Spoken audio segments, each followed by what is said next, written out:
দেখুন, আজকে সুপ্রিম কোর্টে শুনানি শুরু হলো সিবিআইয়ের স্ট্যাটাস রিপোর্ট। যে স্ট্যাটাস রিপোর্টে সিবিআই কি বলছে মাননীয় সুপ্রিম কোর্টের প্রধান বিচারপতিকে নিঃসন্দেহে সবার নজর থাকবে। কিন্তু সেইখানে আপনারা জানেন এই অনুষ্ঠানে বারবার সিবিআই কতদূর এগিয়েছে, বারবার এই প্রশ্ন আমরা তুলি, বারবার সংশয় প্রকাশ করি আমি ব্যক্তিগতভাবে এবং আমার অতিথিরা। আজকে কিন্তু মনে হলো যে মাননীয় প্রধান বিচারপতি সিবিআইয়ের রিপোর্টে কিছুটা কনভিন্স। কেন এই কথা বলছেন কিসের ভিত্তিতে বলছেন তা ডিসক্লোজ করেননি। আপনারা জানেন মুখ বন্ধ খামে যায়। Very disturbing. এখনও পর্যন্ত সিবিআই তদন্তে এই খুন এবং ধর্ষণ নিয়ে যা উঠে এসেছে, ভেরি ডিস্টার্বিং। আমি প্রথমে একবার দ্রুত ঠিক কী হলো, কি বললেন মাননীয় প্রধান বিচারপতি দেখাবো, তারপর বিক্রমের কাছে বিশ্লেষণে আসবো। What the CBI has revealed in its status report is worse. It is really disturbing. RG Kar ধর্ষণ খুনকাণ্ডে সিবিআই এর স্ট্যাটাস রিপোর্ট দেখে সোমবার উদ্বেগ প্রকাশ করে এমনই মন্তব্য করলেন সুপ্রিম কোর্টের প্রধান বিচারপতি ডিওয়াই চন্দ্রচূড়। এখানেই শেষ নয়, সিবিআই এর রিপোর্ট দেখে তিনি আরও বলেন, মনে হচ্ছে সিবিআই গোটা বিষয়টা সামনে আনার দিকেই এগোচ্ছে। স্ট্যাটাস রিপোর্টে কি আছে তা প্রকাশ্যে আনলে তদন্ত ক্ষতিগ্রস্ত হবে। ওসি গ্রেফতার হয়েছেন, তদন্তে গুরুত্বপূর্ণ বিষয় বেরিয়ে আসবে। সিবিআই প্রমাণ নষ্ট এবং কার কি খামতি ছিল তা খতিয়ে দেখছে। যেসব দিকে নজর দিতে বলা হয়েছিল সিবিআই সব দিক খতিয়ে দেখছে। মৃতদেহের চালান, ময়না তদন্তের রিপোর্ট, যদি কোনো প্রমাণ নষ্ট হয়ে থাকে সেটাও দেখা হচ্ছে। তদন্ত এখনো অনেক বাকি। সিবিআইকে পর্যাপ্ত সময় আমাদের দিতে হবে। তারা ঘুমোচ্ছে না। সত্য উদ্ঘাটনের জন্য তাদের সময় দিতে হবে। এরপর ওয়েস্ট বেঙ্গল জুনিয়র ডক্টরস ফ্রন্টের আইনজীবী ইন্দিরা জয় সিং একটি চিঠির উল্লেখ করে বলেন, ক্রাইম সিনে কারা কারা ছিলেন তাদের নাম রয়েছে এই চিঠিতে। সিবিআই এর উচিত তদন্তে তাদের ভূমিকাও খতিয়ে দেখা। এরপরই মুখবন্ধ খামে নামগুলি সুপ্রিম কোর্ট এবং সিবিআইকে হস্তান্তর করেন ওয়েস্ট বেঙ্গল জুনিয়র ডক্টরস ফ্রন্টের আইনজীবী। A letter dated 12 September 2024 addressed by the father of the deceased to the investigating officer of the CBI has been shared with the court. Full stop. The letter expresses the genuine concerns of the parents of the deceased and contains specific inputs on certain aspects on which investigation should be directed by the CBI. Full stop. Bearing in mind the concern of the parents of the deceased, the genuine concern of the parents of the deceased, we are of the view that the inputs which have been furnished by the father of the deceased in his letter dated 12 September 2024 should be duly taken note of by the investigating officer so that appropriate modalities are followed to explore the leads which have been indicated in the letter. The Solicitor General has assured the court that CBI would maintain contact with the parents and would keep them informed, hereafter, so as to assuage their genuine concerns in regard to the investigation. এদিকে এদিন শিয়ালদা আদালতে তোলা হয় সন্দীপ ঘোষ এবং টালা থানার OC Abhijit মণ্ডলকে। আদালতে CBI এর আইনজীবী দাবি করেন, ধৃত টালা থানার ওসি অভিজিৎ মণ্ডল আগে থেকেই চিনতেন অভিযুক্ত সিভিক ভলেন্টিয়ার সঞ্জয় রায়কে। কার মদতে হাসপাতালে সে অবাধে ঘুরত, কেউ কি তাকে মত্ত অবস্থায় পাঠিয়েছিল, পুরোটাই তদন্ত করে দেখা হচ্ছে। বিজেন্দ্র সিংহ, আবির দত্ত, প্রকাশ সিনহা, এবিপি আনন্দ। দেখুন, আপনাদের মনে থাকবে যে গত শুক্রবার অরবিন্দ কেজরিওয়ালের যে মামলায় তিনি জামিন পেলেন, মাননীয় বিচারপতি উজ্জ্বল ভূঁইয়া তিনি একেবারে অর্ডারে লিখেছিলেন যে বেশি দিন আগের কথা নয় যখন এই আদালত অর্থাৎ সুপ্রিম কোর্ট সিবিআইকে খাঁচাবন্দি তোতার সঙ্গে তুলনা করেছিল, সিবিআইকে এই ভাবমূর্তি থেকে বেরোতে হবে। আজকে অবশ্য মাননীয় প্রধান বিচারপতি তার এই স্ট্যাটাস রিপোর্ট পড়ে প্রথমে ভেরি ডিস্টার্বিং বললেন এবং তারপর আপাতভাবে কিন্তু মনে হলো যে তদন্তের অগ্রগতিতে মাননীয় বিচারপতি, আমি জানি না বিক্রম আমার সঙ্গে একমত হবেন কিনা, যে মোটের ওপর সন্তুষ্ট। তার কারণ তিনি বললেন যে সিবিআইকে পর্যাপ্ত সময় দিতে হবে এবং সত্য উদ্ঘাটনের চেষ্টা করছে সিবিআই। তাড়াহুড়ো করলে কিন্তু তদন্তের উদ্দেশ্য ব্যাহত হবে। তার সঙ্গে এই তিলোত্তমার বাবা যে চিঠি লিখেছেন একাধিক জায়গায় সেটা রেফারও করলেন। বিক্রম, ওভারঅল আজকে এই শুনানিটা প্রায় মানে হাফ আ ডে, অর্ধেক দিন ধরে চললো। তোমার নিজের আজকের উপলব্ধি কি? আমার নিজের আজকের উপলব্ধি বলার আগে আমি জুনিয়র ডাক্তার এবং সাধারণ মানুষকে অভিনন্দন জানাবো, কারণ তারা, বিশেষ করে জুনিয়র ডাক্তাররা, মানুষের মনে জাগরণ করাতে পেরেছে। 17 বছর পর মানুষ নেমেছে, এটা একটা বড় বিষয়, কারণ প্রচুর মানুষ নেমেছে। দেখুন, আজকে সুপ্রিম কোর্টে যে হিয়ারিংটা হয়েছে সেইখানে আমি একটা মেন জায়গা বলতে চাই, সেটা হচ্ছে এই যে ইনভেস্টিগেশনটা সিবিআই নিয়েছে, এই ইনভেস্টিগেশনটা কিন্তু সিবিআই এর কাছে খুব চ্যালেঞ্জিং ইনভেস্টিগেশন। তার কারণ সিবিআই আপনারা প্রথম থেকে দেখবেন যে 5 দিন পর তারা ইনভেস্টিগেশন হাতে পেয়েছে, ফার্স্ট। সেকেন্ড হলো place of occurrence destroyed. Criminal jurisprudence বা ক্রিমিনাল ল মেনলি চলে বিশেষ করে মার্ডার এবং রেপ, এই ধরনের কেসগুলো চলে হলো ওরাল এভিডেন্সের ওপরে আর কিছু মেডিকেল এভিডেন্সের ওপরে, যেমন ভিসেরা রিপোর্ট, পোস্টমর্টম রিপোর্ট, রক্ত কি লেগে আছে এইগুলোর ওপরে। এইগুলোর মধ্যে ধরুন আজ রক্তর মধ্যে যদি আরও কিছু মেটেরিয়াল চলে যায় বা আরও কিছু চলে যায়, কেমিক্যাল রিয়াকশানে অনেক কিছু হতে পারে এবং এভিডেন্সটা চেঞ্জ হয়ে যেতে পারে, ডিস্ট্রয় হয়ে যেতে পারে। তাহলে যদি এই এভিডেন্সটা বা প্লেস অফ অকারেন্সটা ডিস্ট্রয় হয়ে যায়, সিবিআইকে মেনলি ডিপেন্ড করে থাকতে হবে হলো ওরাল এভিডেন্স আর সাক্ষীর ওপরে, যেটা থেকে একদম ট্রু কনক্লুশনে আসা ইজ ভেরি চ্যালেঞ্জিং এবং ভেরি টাফ। যেভাবে প্লেস অফ অকারেন্সটা ডিস্ট্রয় হয়েছে বারবার করে সুপ্রিম কোর্টের কাছে সলিসিটর জেনারেল জানিয়েছিলেন, ফার্স্ট। সেকেন্ড হচ্ছিল যখন matter of record supreme court দেখছে, প্রথমে দেখছে হলো 14 ঘন্টা ডিলে ইন এফআইআর। আপনি দেখবেন যারা যারা রাস্তায় আন্দোলন করেছেন, সরকারি কর্মচারী থেকে যারা যারা চাকরি পাননি, এমনকি ডাক্তারবাবুরা, বিভিন্ন ক্ষেত্রে ফলস কেস দেওয়া হয় এবং পুলিশ সুওমটো ফলস কেস নেয়। একটা মার্ডার এবং রেপ হয়ে গেল, পুলিশ কিন্তু সুওমটো কেস নিলে না, পুলিশ কি করছে, ওয়েট করে আছে তার বাবা কখন এফআইআর করবে। তা তার বাবা তো সেই ইনসিডেন্টের সময় ছিল না, বাবা স্টেটমেন্ট নিতে পারে, মায়ের স্টেটমেন্ট নিতে পারে, কোনো কর্মরত যারা ডাক্তারবাবুরা রয়েছেন তাদের স্টেটমেন্ট নিতে পারে, কিন্তু এফআইআরটা তো পুলিশের প্রথমেই করে দেওয়া উচিত ছিল, যে জায়গাটা পুলিশের কিন্তু একটা বিরাট লাকি।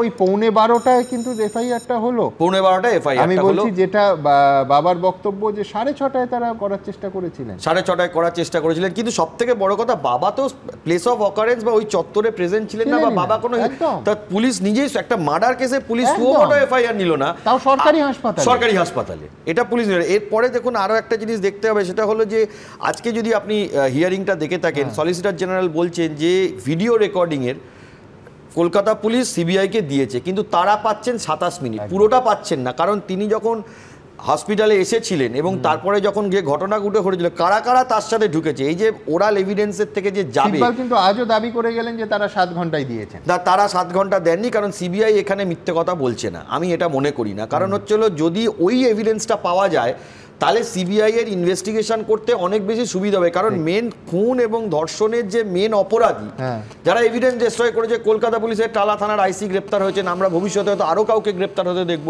আমরা ভবিষ্যতে এই ধরুন দুর্নীতিকাণ্ডে অনেক, মেন যে অপরাধী তাকে ধরতে গেলে কিন্তু বেসিক কিছু জিনিস চাই, যে কিভাবে সিবিআই শুধু পলিগ্রাফিক টেস্ট করলে হবে না। সেই জন্য আজকে দেখবেন যে সলিসিটর জেনারেল খুব কড়াভাবে তিনি বলছিলেন যে ভিডিওগ্রাফি যেটা ছিল ওই হসপিটালে যখন ইনসিডেন্ট ছিল, স্টাফেরা এসেছিল, সেই ভিডিওগ্রাফি থেকে তাদেরও একটা অ্যানালিসিস করতে হবে সিবিআইকে, যে কারা কারা ওখানে ছিল, কাদের ইন্টারোগেশন করবে, কাদেরকে কিভাবে ইন্টারোগেশন করবে। এই জায়গাটা থেকে সিবিআই এর কিন্তু এই ইনভেস্টিগেশনটা খুবই চ্যালেঞ্জিং, এবং যে জায়গায় এনে সিবিআই দাঁড় করিয়েছে এবং তদন্তের মোড়টা যে জায়গাতে নিয়ে যেতে পেরেছে, যে এভিডেন্স ডিস্ট্রয় হয়েছে, তালা থানার ওসি গ্রেপ্তার হয়েছেন, সেদিক থেকে দেখে চিফ জাস্টিসের তো খুবই ভালো লেগেছে। এবং আরও একটা জিনিস আমি মনে করিয়ে দিই, আগের ডেটের হিয়ারিংয়ে যখন হিয়ারিং চলছিল তখনও জজ সাহেবরা খুব স্যাটিসফাইড ছিলেন। আপনাদের হয়তো মনে থাকবে এবং লাইভ স্ট্রিমিংয়ে দেখে থাকবেন যে জাস্টিস, 3 জন জাস্টিসে, বিশেষ করে জাস্টিস পার্তিওয়ালা, তিনি যখন ওই পোস্টমর্টম রিপোর্টটা দেখাচ্ছিলেন, তিনি একটা জিনিস ইন্ডিকেট করছিলেন। কি ছিল ওই পোস্টমর্টম রিপোর্টের মধ্যে সেটা আমি প্রকাশ্যে বলতে পারবো না, যেহেতু ইনভেস্টিগেশন চলছে, কিন্তু তিনি একটা জিনিস ইন্ডিকেট করছিলেন, হাইলাইটেড পার্ট, এবং সেটা তিনি পেন্সিলে হাইলাইট করে দেখিয়েছিলেন। সেইখানে কিন্তু এটা স্পষ্টত বোঝা যাচ্ছে যে এখানে কিন্তু একটা বড় ভূমিকা রয়েছে আফটার দ্য ইনসিডেন্ট অকার্ড, পুরো একটা লম্বা সময় ধরে প্লেস অফ অকারেন্স পুরো জিনিসটাকে ডিস্ট্রয় করে দিয়ে জিনিসটাকে হাইড করে দেওয়া। সেখান থেকে সিবিআই চ্যালেঞ্জটা নিয়েছে, এবং পশ্চিমবাংলায় যদি সিবিআই এই তদন্তটা সঠিকভাবে করতে পারে, আমি মনে করব সিবিআই তাদের পুরনো জায়গায় ডেফিনেটলি ফিরে যাবে। কারণ পশ্চিমবাংলার বাইরে তারা অনেক বড় বড় তদন্ত করে অনেক বড় বড় ইনফ্লুয়েন্সিয়াল ব্যক্তিদের তারা অ্যারেস্ট করেছে, এবং অ্যারেস্ট শুধু না, কনভিকশন হয়েছে, এটা আমরা দেখেছি। ফার্স্ট থিং হচ্ছে, দেখো, ফার্স্ট ইনফরমেশন রিপোর্ট, অনেকের ধারণা থাকে না what is first information report. যেটা ফার্স্ট ইনফরমেশন আসে about a crime, that can be considered as a first information report. এতক্ষণের ডিলে আমরা দেখলাম এই কেসটা কীভাবে একটা সার্কামস্ট্যান্সিয়াল, পুরো দাঁড়িয়েছে সার্কামস্ট্যান্সিয়াল এভিডেন্সের ওপর, যে ওই যাকে ধরা হয়েছে এখনও পর্যন্ত মূল দোষী সঞ্জয় রায় বলে যাকে ধরা হচ্ছে, সে গেল সিসিটিভি দেখা গেল, তার একটা হেডফোন পাওয়া গেল, দ্যাট ইজ অল, আর কিছু নেই। এটা বেসিক্যালি সেকেন্ডারি এভিডেন্স। সেকেন্ড হচ্ছে পলিগ্রাফি টেস্টের কথা অনেকে বলছে, অনেকে নার্কো টেস্টের কথা বলছে, সাধারণ মানুষ খুব খুশি হচ্ছে, খুব ভালো জিনিস। তো প্র্যাকটিক্যালি এগুলো স্ক্র্যাপ, কারণ এগুলো নট অ্যাডমিসেবল ইন এভিডেন্স। তারপর হচ্ছে এভিডেন্স ট্যাম্পার্ড হয়েছে, এটা আজকের দিনে ফ্যাক্ট। ডাক্তারবাবুদের তরফে যে লয়ার ছিলেন ইন্দিরা সিং, অত্যন্ত ভালো একজন লয়ার, তিনি ফটোগ্রাফ দিয়েছেন সিন অফ ক্রাইমে। কলকাতা পুলিশ ক্রপ করে ফটো দেখাচ্ছে, দেখা যাচ্ছে যে চালান, যেটা আগের দিন অত কথা হলো পিএম চালান, আজকে কপিল সিবাল বলতে বাধ্য হলো 95-এর পর থেকে নাকি চালান নেই, তারা চালানই মেনটেন করেন না। দেখো role of police is doubtful. Scene of crime কোনটা আজকের দিনে সেটাও ডাউটে আছে, what is the actual scene of crime. এই পুরো কেসটা আমি বিক্রমের সাথে সহমত, এই পুরো কেসটা একটা দাঁড়িয়ে আছে একটা পুরো সার্কামস্টান্সিয়াল এভিডেন্স, কতগুলো এর উপর ফরেনসিক এভিডেন্স। আমি এখান থেকে বিশ্বনাথের কাছে একটু অন্য জায়গায় আসি, সেটা হচ্ছে বিশ্বনাথ আরেকটা বিস্ময়কর, শুনানির শুরুতেই সমস্ত যারা লাইভ স্ট্রিমিং একদম প্রথম মুহূর্ত দেখেছেন তারা চমকে উঠলেন। সেটা হচ্ছে দেখুন আমাদের রাজ্যে নজির সৃষ্টি করে, বহু রাজ্যে হয় না, যে প্রশাসনিক বৈঠকেরও লাইভ স্ট্রিমিং হয় ঘন্টার পর ঘন্টা, এবং মমতা বন্দ্যোপাধ্যায় প্রশংসনীয় উদ্যোগ। 2019 সালে এই জুনিয়র ডাক্তারবাবুদের সঙ্গে মিটিংয়ের বৈঠক, গোটা বৈঠকটা লাইভ স্ট্রিমিং হয়েছিল। অথচ এইবার আমরা দেখলাম যে রাজ্যের অবস্থান যে লাইভ স্ট্রিমিংয়ে হবে না, এই অবস্থানে রাজ্য অনড় থাকলো, তাতে দুটো মিটিংও ভেস্তে গেল। আজকে সুপ্রিম কোর্টে শুরু হলো, কপিল সিব্বল শুরুতেই প্রবলভাবে লাইভ স্ট্রিমিং কেন হচ্ছে তার প্রতিবাদ করলেন এবং মাননীয় প্রধান বিচারপতির কাছে এই আবেদন রাখলেন যে অবিলম্বে লাইভ স্ট্রিমিং মানে তক্ষুনি বন্ধ করে দেয়া হোক। আমি বলছি শটান মাননীয় প্রধান বিচারপতি বিশ্বনাথ দা বললেন যে এটা ইন পাবলিক ইন্টারেস্ট হচ্ছে, লাইভ স্ট্রিমিং বন্ধ হবে না। ঘটনাচক্রে সুপ্রিম কোর্টের যে লিঙ্কটা সেটা সেই সময় বেশ কিছুটা গ্যাপে বন্ধ হয়ে গেল, পরে আবার সৌভাগ্যক্রমে অত্যন্ত আমরা ফরচুনেট যে ইউটিউব লিঙ্কটা পাওয়া গেল, তারপর থেকে আমরা দেখতে পেলাম। কিন্তু আমি বলছি লাইভ স্ট্রিমিং নিয়ে সরকার এবং সরকারের কৌশলী তার আইনজীবী কপিল সিব্বল এত আপত্তি কেন? দেখুন সুমনদা, একদম খুব পরিষ্কার করে বলতে চাই যে এই ঘটনাটা, যে ধামাচাপা দেওয়ার অভিযোগটা বারবার আসছে, তথ্য প্রমাণ বিলুপ্ত করবার অভিযোগ এসছে, সরাসরি সরকারের ঘাড়ের দোষটা আসছে এবং সরকার দায়বদ্ধ হচ্ছে এবং সর্বোচ্চ পর্যায়ে দায়বদ্ধ হচ্ছে এইরকম, এবং মানুষ আবেগতাড়িত, মানে আপামর জনগণ। সরকার কি চাইছে? মমতা বন্দ্যোপাধ্যায় চাইছে মানুষকে উৎসবে নিয়ে যেতে, ফলে লাইভ স্ট্রিমিং করলে তো মানুষ জেনে যাবে যে হোয়াট ইজ হোয়াট। মানে আজকে যখন মানে মাননীয় বিচারপতিরা একের পর এক প্রশ্ন তুলেছেন, সেই প্রশ্নগুলোর উত্তর কপিল সিব্বলের কাছে ছিল না। মানে এটা কপিল সিব্বল তো রাজ্য সরকারকে প্রতিনিধিত্ব করছেন, ফলে রাজ্য এটা কার্যত বলা যায় যে লাইভ স্ট্রিমিং চাইছে না কে? মমতা বন্দ্যোপাধ্যায় সরকার চাইছে না, তারই কৌশলী সেই কারণে এটা বলছেন। ফলে এই যে মানে যাতে মানুষের কাছে এই প্রকৃত ঘটনাগুলো না যায় এবং মানুষ যাতে উৎসবে ফিরে আসে, এই উৎসবে ফিরে আসার জন্যই কিন্তু আমি বলছি যে ডাক্তারবাবু, জুনিয়র ডাক্তারবাবুর সাথে লাইভ স্ট্রিমিং করার ব্যাপার আপত্তি, বা আজকে সুপ্রিম কোর্টে লাইভ স্ট্রিমিং আপত্তি, এটা উঠেছে। দ্বিতীয় আমি একটা বিষয় বলতে চাই, সেটা হলো দেখুন সিবিআই, আমাদের অবস্থাটা ঘর পেরা গরু সিঁদুরে মেঘ দেখলে ভয় লাগে আমাদের। কেন বলছি? যে আপনি আজকে জনজাগরণের ফলে আমি বলছি যে সিবিআই থেকে শুরু করে মানে মাননীয় আদালত, আমি আদালতকেও মানে বৃহত্তম সমাজের অংশ হিসাবে বলছি, তারা যে তৎপরতা দেখাচ্ছেন, যেমন আজকে প্রধান বিচারপতি যখন বলছেন যে 18 থেকে 26 বছর পর্যন্ত যাদের বয়স, মানে এই জুনিয়র ডাক্তারবাবুরা, তাদের আবেগকে আমাদের সম্মান করতে হবে। সেখানেও মানে আইনের মানে যিনি মানে সাংসদ, আইনসভার সাংসদ সৌগত রায়, তিনি আবার উল্টো কথা বলছেন। মানে আমার প্রশ্নটা হচ্ছে যে আমাদের কিন্তু ফোকাসটা নাগরিক সমাজের প্রত্যেকের দায়, যদি সত্যি আমরা ন্যায় বিচার দিতে চাই তাহলে আমরা জানি ডিফোকাস না হই, অর্থাৎ একটা সার্ভিলেন্সের যে ভূমিকা সিবিআইকে যদি শেষ পর্যন্ত, কারণ দেখুন তথ্য প্রমাণ বিলুপের ফলে হয়তো শেষ পর্যন্ত যদি কনক্লুশন না আসে কারা কারা ষড়যন্ত্রে যুক্ত ছিল, কারা কারা তথ্য প্রমাণ বিলুপ করলো, সেটা পরিষ্কার এটা বের করতে হবে এবং তার জন্য নাগরিক জীবনের মিটিং, মিছিল এবং আন্দোলন সেটা কিন্তু জারি রাখতে হবে। আমি রাহুলের কাছে যাব একদম, কিন্তু তার আগে আরেকটা গুরুত্বপূর্ণ বিষয় আপনাদের সামনে রাখবো, সেটা হচ্ছে সুপ্রিম কোর্টের মাননীয় প্রধান বিচারপতি আজকে রাজ্যের যে নির্দেশিকা, আপনাদের মনে থাকবে প্রতিদিন প্রায় নিয়ে আলোচনা হতো, আমরা বিস্মিত হয়ে গেছিলাম যে এই ঘটনা ঘটার পর রাজ্য সরকারের নির্দেশিকায় নাইট ডিউটি থেকে সেটাকে রেস্ট্রিক্ট করার একটা উদ্যোগ দেখা দিয়েছিল ফ্রম ডে ওয়ান। আমরা এটার প্রতিবাদ করেছি স্টুডিওতে। পাশাপাশি আজকে মাননীয় প্রধান বিচারপতি এই যে রাত্রিরের সাথী প্রকল্প, সেখানকার নিরাপত্তা কিভাবে থার্ড পার্টি অর্থাৎ ওই চুক্তিভিত্তিক নিরাপত্তা রক্ষীদের ওপর দেওয়া যেতে পারে, একের পর এক কার্যত বলা যায় প্রশ্নবাণ ছুঁড়ে দেন মাননীয় প্রধান বিচারপতি। দেখাবো। সরকারি মেডিকেল কলেজের নিরাপত্তায় চুক্তিভিত্তিক কর্মী নিয়োগ, মহিলা চিকিৎসকদের কাজের সময় 12 ঘন্টার মধ্যে রাখা এবং মহিলা চিকিৎসক ও স্বাস্থ্যকর্মীদের নাইট ডিউটি থেকে যতটা সম্ভব অব্যাহতি দেওয়ার চেষ্টা। আরজিকর কাণ্ডের পর প্রবল সমালোচনার মুখে কার্যত মুখ রক্ষায় রাজ্য সরকার যেসব সিদ্ধান্ত নিয়েছিল, মঙ্গলবার প্রায় তার সবকটি নিয়েই প্রশ্ন তুললেন সুপ্রিম কোর্টের প্রধান বিচারপতি। চাপের মুখে কয়েকটি নির্দেশিকা মুছে ফেলা হবে বলে জানালেন রাজ্য সরকারের আইনজীবী কপিল সিব্বল। আরজিকর মেডিকেলে তরুণী চিকিৎসকের ধর্ষণ খুনের পর রাতের সাথী নামে প্রকল্প চালু করে রাজ্য সরকার, যার অধীনে বেসরকারি নিরাপত্তা কর্মীদের প্রশিক্ষণ দিয়ে চুক্তির ভিত্তিতে নিয়োগের কথা বলা হয়। কিন্তু এই ব্যবস্থার কার্যকারিতা নিয়েই প্রশ্ন তোলেন সুপ্রিম কোর্টের প্রধান বিচারপতি। Because government medical colleges involve young people who are there to pursue their medicine. Yes. These are the young girls who are straight out of 12th standard who are going to be then joining for 4.5, 5 years. Correct. They're therefore dealing with young people in the age group of 18 to 23. They are particularly vulnerable and they have to be protected. Of course. And we have to deal therefore with these 28 colleges. Correct.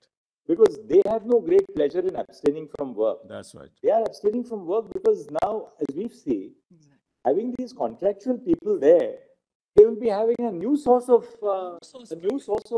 completely insecure premises. প্রধান বিচারপতি বারবার প্রশ্ন তোলেন, এক চুক্তিভিত্তিক civic volunteer যেখানে ধর্ষণ খুনে মূল অভিযুক্ত, সেখানে আবার চুক্তিভিত্তিক কর্মীদের ওপর কি করে আস্থা রাখবেন ডাক্তারি পড়তে আসা তরুণ তরুণীরা? Sibyl, what really happened was this. The accused who committed the crime was drawn from the volunteer force. Correct.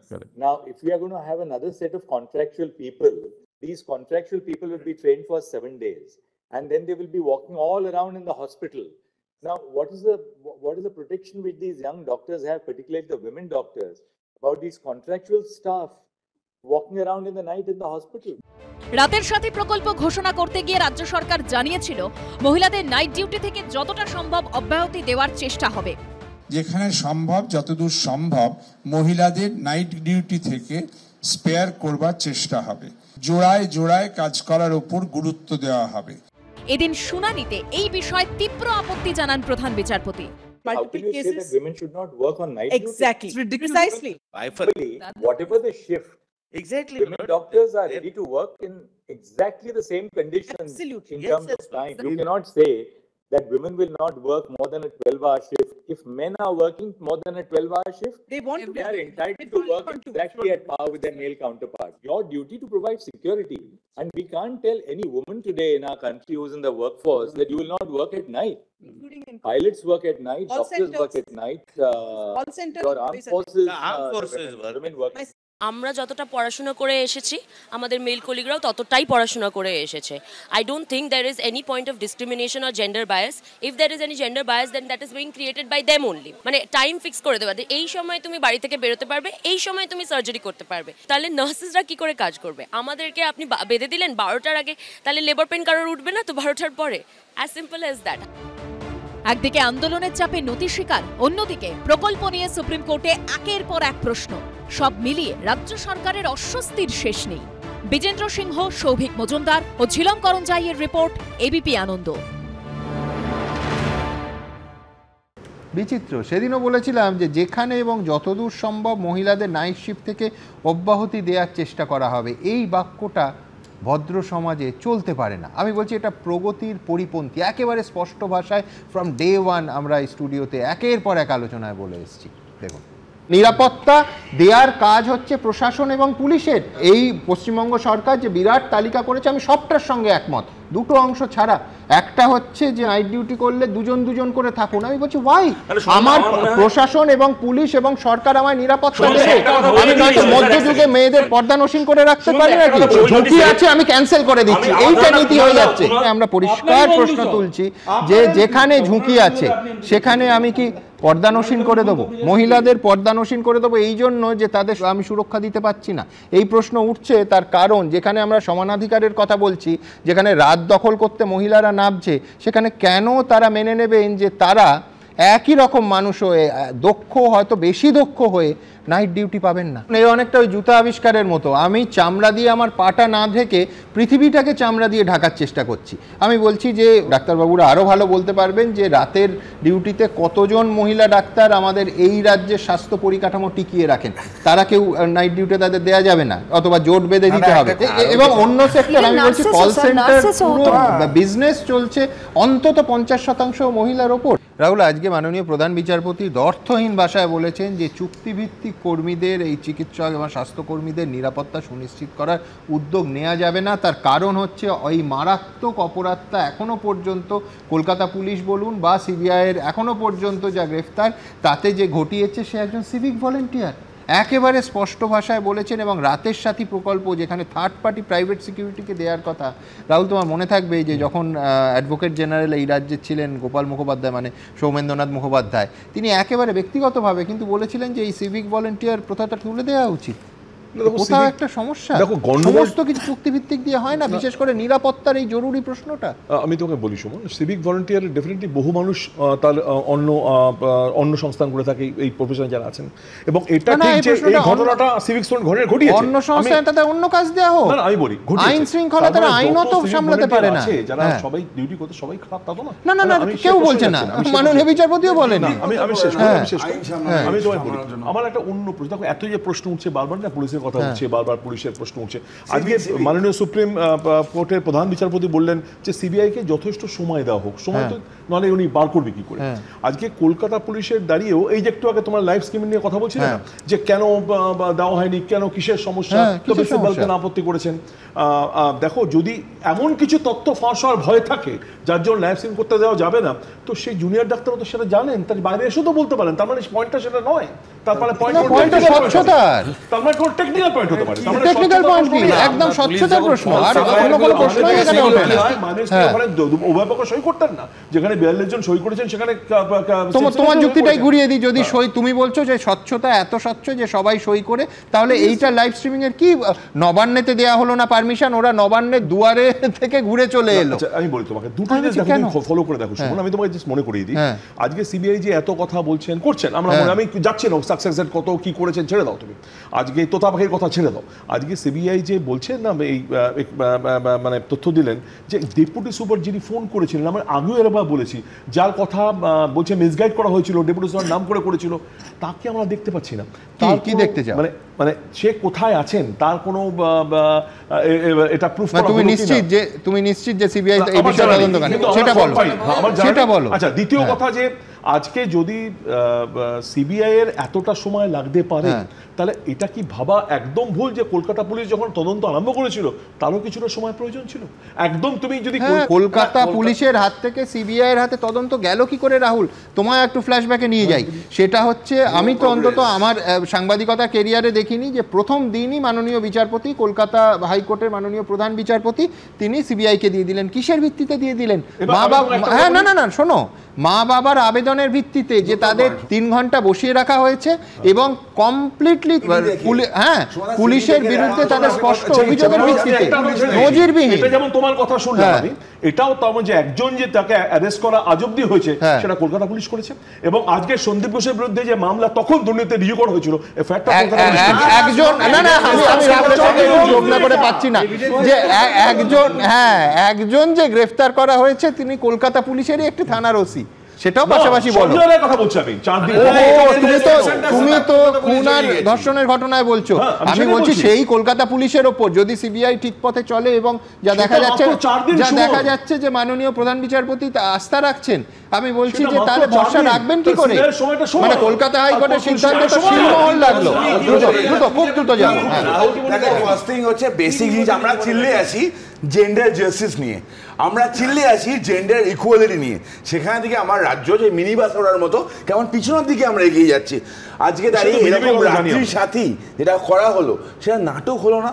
মহিলারা কাজ করবে না রাতের বেলা। আর একটা কথা রাহুলদা বলছে, দেখো ওই রাজ্য সরকারের করা এফআইআর ভিত্তিতে সিবিআই কেস নিয়েছে তা কিন্তু নয়, কোনো কেস করেনি তখন, যে করাপশন কেসে প্রথমে, তারপর এভিডেন্স ট্যাম্পারিং এর জন্য কে অ্যারেস্ট হলো?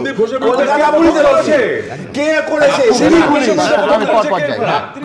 রাহুল বাবু যাই বলে থাকুন না কেন, এভিডেন্স যে ট্যাম্পারিং হয়েছে এটা এখন টালা থানার আইসি অ্যারেস্ট হয়েছেন, এটা থেকে এটা প্রমাণিত হচ্ছে বা প্রাইমা ফেসি দেখা যাচ্ছে যে এভিডেন্স ট্যাম্পারিং এর সাথে কলকাতা পুলিশের নাম জড়িয়েছে, এটা অ্যাডমিটেড। 1 2 হচ্ছিল, আমি খুব একটা মেন জায়গা দেখাবো, মার্ডার কেস অ্যান্ড রেপ কেসে পুলিশ সুমোটো এফআইআর নেয়নি, আর সাধারণ মানুষ যখন আন্দোলন করছে সেই আন্দোলনে পুলিশ সুমোটো এফআইআর নিয়ে অ্যারেস্ট করে যাচ্ছে এবং পুলিশ কাস্টাডি প্রেয়ার দিচ্ছে। সুপ্রিম কোর্টের প্রধান বিচারপতি রাত্রি সাথী নিয়ে যে সমালোচনা করেছে কঠোরভাবে রাজ্য সরকারের উচিত পরিষ্কার বিজ্ঞপ্তি জারি করে রাত্রি সাথী নিয়ে যে মহিলাদের কাজের যে সময়সীমা বেঁধে দিয়েছিল সেটা প্রত্যাহার করা। যা হলে কিন্তু এটা দাবি আকারে সমাজের মহিলারা কিন্তু সমস্ত জায়গা থেকে মহিলারা এটা প্রতিবাদ করছেন। আমি বলছি শুভবুদ্ধি উদয় হোক, রাজ্য সরকার আজকে সুপ্রিম কোর্টের তীব্র ভর্ৎসনার পরে রাত্রি সাথী নিয়ে যে বিজ্ঞপ্তি মহিলাদের কাজের সময় নিয়ে জারি করেছিল সেটা উইথড্র করতে হবে এবং ইমিডিয়েটলি সেটা উইথড্র করতে হবে এবং সেটা বিজ্ঞপ্তি জারি করে উইথড্র করতে হবে। শুনবাবু, এই গোটা লড়াইটা শাসকরা যেরকমভাবে দেখাচ্ছেন আর কি, সিভিক সোসাইটি আর সিভিক ভলেন্টিয়ারদের দ্বন্দ্ব তো নয়, এটা একেবারে দলহীন গণতন্ত্রের একটা লড়াই চলছে। এবং এই জায়গায় উচ্চতম ন্যায়ালয়ের কাছে আমরা কি চাই, সেটা হচ্ছে আমরা অনেকে ব্যক্তি জীবনে আপোষ করলেও ন্যায়কে, উদারবাদকে এবং প্রগতিশীলতাকে আমরা সবচেয়ে বেশি গুরুত্ব দিই।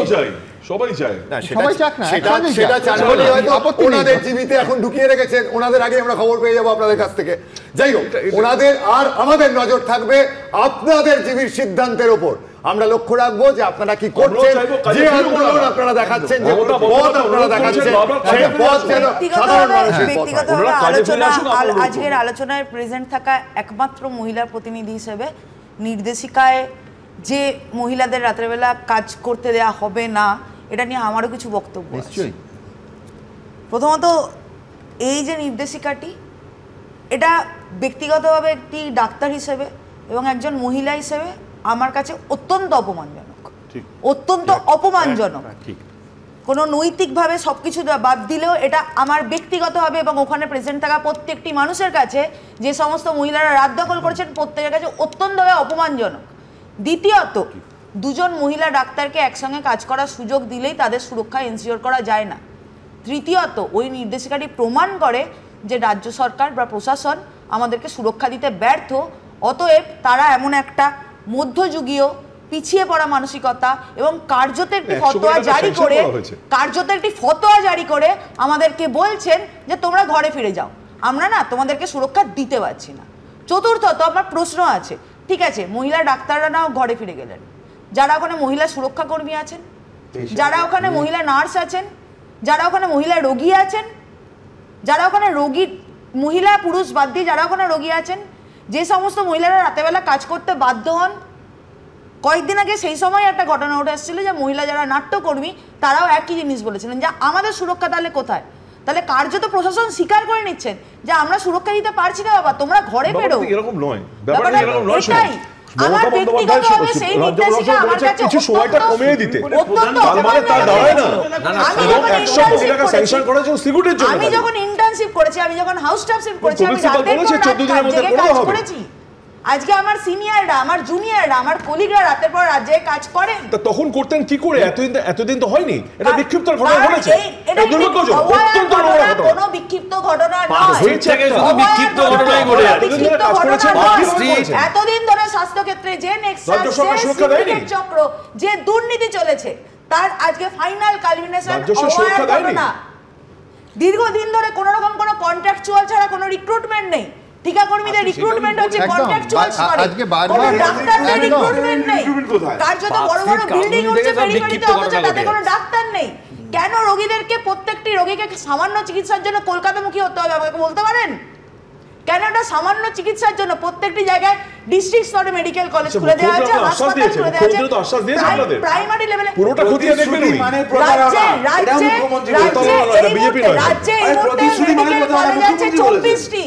মুখ্যমন্ত্রী আগে রাজ্যে মেডিকেল কলেজ আছে 24টি, সেখানে আমার মাননীয় মুখ্যমন্ত্রী বলেছেন 100 কোটি টাকা। আমি যদি শুধুমাত্র মেডিকেল কলেজগুলো নিয়েও কাজ করি তাহলেও পড়ে হচ্ছে 4 কোটি টাকা। মনে রাখবেন, স্বাস্থ্য ব্যবস্থাটায় মেডিকেল কলেজ এবং হাসপাতালগুলি শুধু টার্সিয়ারি লেভেলে। প্রয়োজন আছে আপামর সংস্কারে, প্রাইমারি থেকে টারশিয়ারি সমস্ত লেভেলের আপামর সংস্কার। দেখুন না মুখ্যমন্ত্রীকে গত 39 দিনের যে ঘটনা ঘটেছে, আমার সহকর্মিনী যখন হাসপাতালে রাতের বেলা এরকম ভাবে নৃশংসভাবে হত্যা হয়, তখন আমি ব্যক্তিগতভাবে মনে করি আমি কাজে ফিরতে পারবো না। সবাই সমবেত আপনাদের সাথে, না আমরা কাজে ফিরতে পারবো না। আমি ব্যক্তিগতভাবে মানুষগুলোর কথা ভাববেন তো আপনারা? হ্যাঁ ভাবছি, কিন্তু আমি আমার তাদের যে অসুবিধা হচ্ছে তাদের কি দোষ? আমার কলিগের কথা ভাবছি। কথা গোটা সমাজ ভাবছে, এটা একেবারে বটম লাইন। আমি বলছি ভাবুন তো যে সীমান্তে পাহারায় আছেন যে মহিলা কমান্ডার, তিনি বাড়ি চলে যাবেন রাত হয়ে গেছে বলে। আমি বলছি যে 26 দিন অনশন করেছিলেন মমতা বন্দ্যোপাধ্যায়, রাতেও তো ওই অনশন মঞ্চেই ছিলেন। আমি বলছি প্রত্যেকে তার নিজস্ব অবস্থানে মাথা উঁচু করে নিরাপত্তার সঙ্গে থাকবে, এটাই তো সভ্য সমাজের একমাত্র নীতি। আজকে হুবহু এই ধরনের বার্তাই দিয়েছেন সুপ্রিম কোর্টের মাননীয় প্রধান বিচারপতি। আমি এইখান থেকে আমার পরের প্রতিবেদনে যাব, যেটা আন্দোলনের এই জুনিয়র ডাক্তারবাবুদের নিয়ে কারা এই নেতৃত্ব দিলেন। এই আমি বারবার বলছিলাম না যে সমাজকে জঞ্জাল মুক্ত করার একটা এটা আন্দোলন, সেই আন্দোলনে নেতৃত্ব কারা দিলেন। বিভিন্ন জেলা থেকে, প্রত্যন্ত গ্রাম থেকে, শহর থেকে এরা আমাদের এই শহরে বিভিন্ন মেডিকেল কলেজে কিংবা জেলার মেডিকেল কলেজে হয়তো পড়তে আসেন, কিন্তু এই একটা উদ্দেশ্য, এই তিলোত্তমার মৃত্যু এদের এক করেছিল। এরা কারা? আমি দুঃখিত, আমি ক্ষমাপ্রার্থী যে সবার মুখ আমি দেখাতে পারলাম না, কিন্তু দ্রুত একটা এই এত বড় অরাজনৈতিক আন্দোলন যা নাগরিক সমাজকে জাগিয়ে তুললো, এক ঝলকে তাদের কয়েকজনের সঙ্গে একটু আলাপ করতে ইচ্ছে হলো, আপনাদের আলাপ করাতে ইচ্ছে হলো।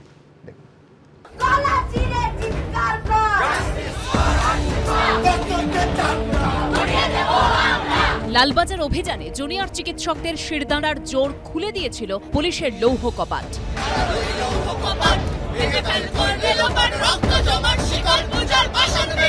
স্বাস্থ্য ভবন অভিযানে তাদের মস্তিষ্ক চোখ হাতে মিছিল মানুষকে ভাবতে বাধ্য করেছিল এভাবেও ভাবা যায়। বাড়ি আলাদা আলাদা জেলায়, আলাদা আলাদা জায়গায়, মতাদর্শগতভাবেও নানা ছাত্র সংগঠনের সঙ্গে যুক্ত, পড়াশোনাও ভিন্ন ভিন্ন মেডিকেল কলেজে। কিন্তু গত 39 দিন ধরে এরা নিজেরাই একজোট হয়ে একজোট করেছে গোটা বাংলাকে।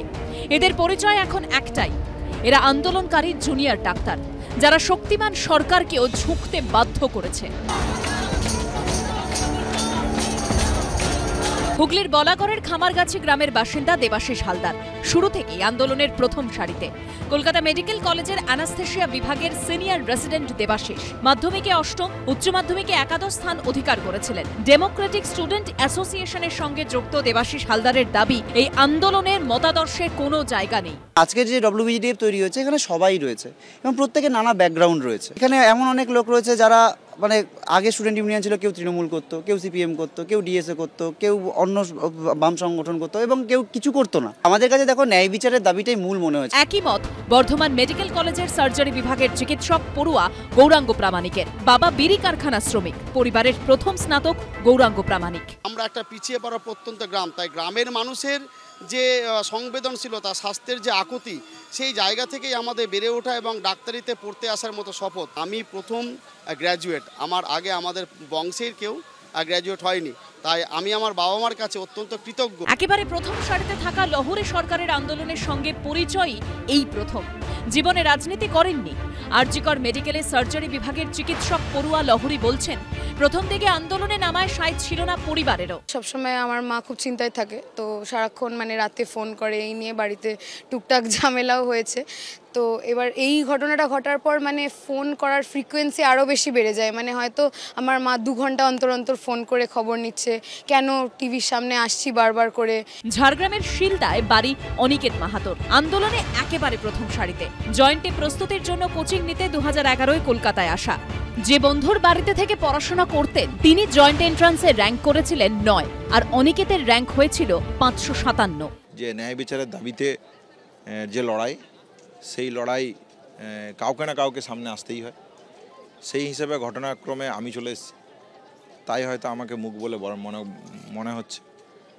এই জায়গায় আমার জায়গায় অন্য কেউ যদি আসতো এবং ন্যায় বিচারের দাবির সাথে যদি সে সম্পৃক্ত হতে পারত, তাহলে আমার জায়গায় অন্য কেউ থাকতে পারত। পূর্ব মেদিনীপুরের এগরা এরেন্দা গ্রামের বাসিন্দা কিঞ্জল নন্দ বর্তমানে আরজিকর মেডিকেল থেকে মাইক্রোবায়োলজিতে এমডি করছেন। ইতিমধ্যেই অভিনয় করেছেন 12টি সিনেমাতেও। বিভিন্ন রাজনৈতিক দলের ছেলেমেয়েরা যেরকম আছে, সেরকম এখানে আমার মতো অনেক ছেলেমেয়ে আছে যারা কোনো রকম কোনো রাজনৈতিক দল থেকে বিলং করে না।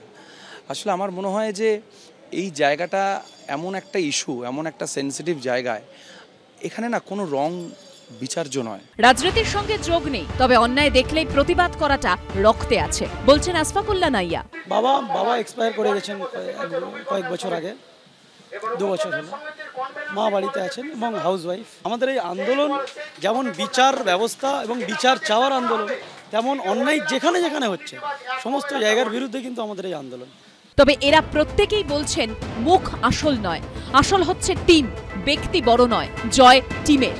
সন্দীপ সরকার ও ঝিলম করঞ্জাইয়ের রিপোর্ট, এবিপি আনন্দ। শার্লক হোমসের সেই বিখ্যাত উক্তি, একটা সাধারণ সত্যির থেকে ছলনাময় আর কিছুই হতে পারে না। আর এই সত্যিটাকে খুঁজে বার করার লক্ষ্যেই যত হইচই। এই যেমন সন্দীপ ঘোষ আরজি করের নারকীয় ঘটনার পরও প্রাইজ পোস্টিং পেলেন, শেষে আদালতের নির্দেশে ছুটিতে যাওয়া আর 15 দিন জেরার পর সিবিআইয়ের হাতে গ্রেফতারি। আজ আবার তাকে আদালতে তোলা হলে আরও 3 দিনের সিবিআই হেফাজতের নির্দেশ দিলেন বিচারক। দেখুন, তদন্ত তার নিজের গতিতে চলবে, তবে আমাদের দাবি একটাই, ন্যায় বিচার পাওয়ার জন্য তিলোত্তমার পরিবারকে যেন অনন্তকাল অপেক্ষা করতে না হয়। এইটুকু দাবির জন্য কেস দিলে দেবেন। কেস দেবেন না please.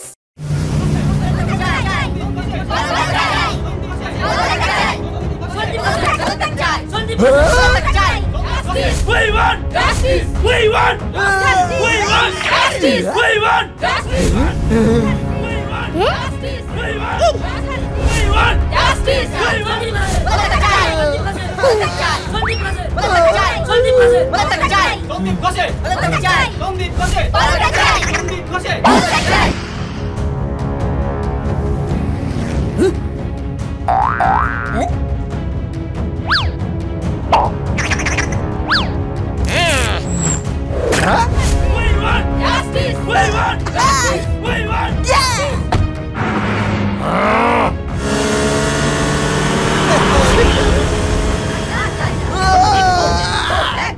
Sundip, go back, go back, go back. Sundip, China, China. Sundip, go back, go back, go back. Sundip, China, China, China. Sundip, go back.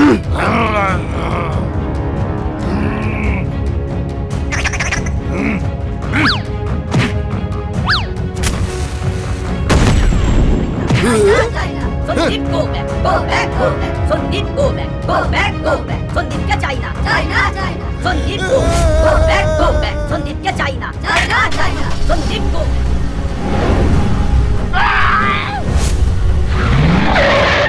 Hey, doctor,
case দেবেন না প্লিজ।